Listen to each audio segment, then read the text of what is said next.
Dans cette vidéo, j'ai envie de vous montrer comment je réalise mes illustrations en linogravure. C'est un médium très chouette quand on fait de l'illustration et qu'on veut se diversifier ou au contraire découvrir un nouveau médium.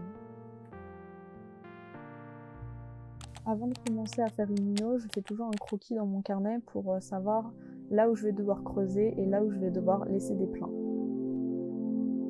Donc là, ce que je fais, c'est que je vais mettre du papier cal par-dessus ma lino. En gros, c'est pour savoir la taille de mon format. J'aurais aussi pu mesurer ça avec une règle et le reporter sur le calque, mais j'ai préféré faire ça comme ça. En fait, c'est juste pour pouvoir dessiner au bon format et avoir le dessin dans sa taille réelle, puisque là, j'ai fait juste un petit croquis dans mon carnet. Puis on passe au croquis.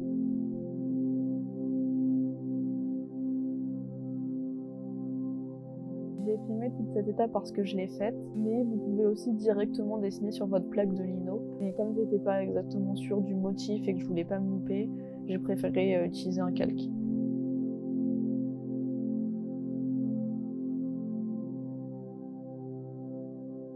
Ensuite, ce que je fais, c'est que je vais enlever le calque, puis le découper au bon format et le scotcher à ma plaque. Et donc on en arrive au rôle principal du calque, c'est-à-dire là, transférer le crayon sur la plaque. J'utilise un outil pour que le crayon transfère, mais vous pouvez aussi utiliser un crayon de papier. Puis on enlève le calque pour voir son transfert sur sa plaque de lino.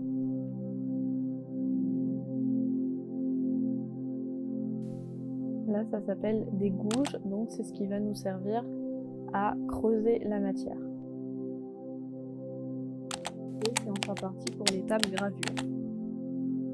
C'est la partie la plus longue et la plus douloureuse pour les mains et les coudes. Enfin, je dis ça parce que personnellement, je suis faible. Parce que faire de la lino toute la journée, ça me donne mal au bras. Petite chose à savoir en lino, ce que vous allez creuser va être en blanc à l'impression et tout ce que vous allez laisser tel quel va être en noir.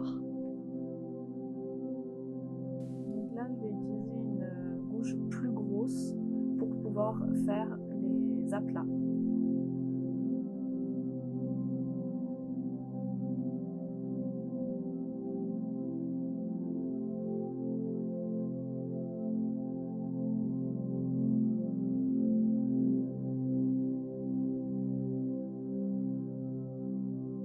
Et puis j'utilise aussi des gouges plus fines pour les détails et les endroits plus petits.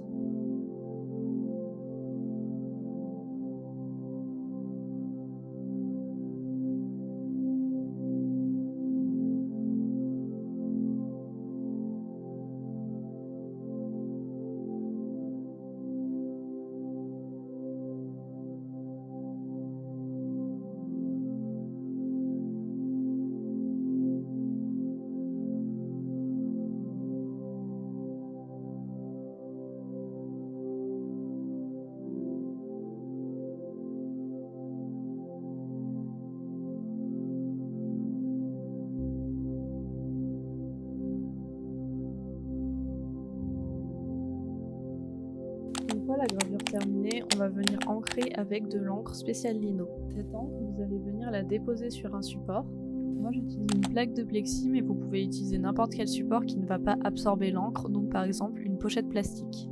Vous allez mettre un petit peu d'encre sur votre plaque, puis vous allez avec le rouleau étaler et étirer un maximum l'encre pour qu'en fait il y ait une fine couche qui se dépose sur le rouleau. Puis vous allez déposer l'encre du rouleau sur votre plaque de lino en fine couche. C'est pas parce que vous allez avoir plus d'encre sur la plaque que ça va mieux s'imprimer. Au contraire, il faut vraiment une fine couche pour éviter que l'encre bave sur le papier. Puis vous répétez ce procédé partout sur la plaque pour qu'elle soit entièrement recouverte d'encre.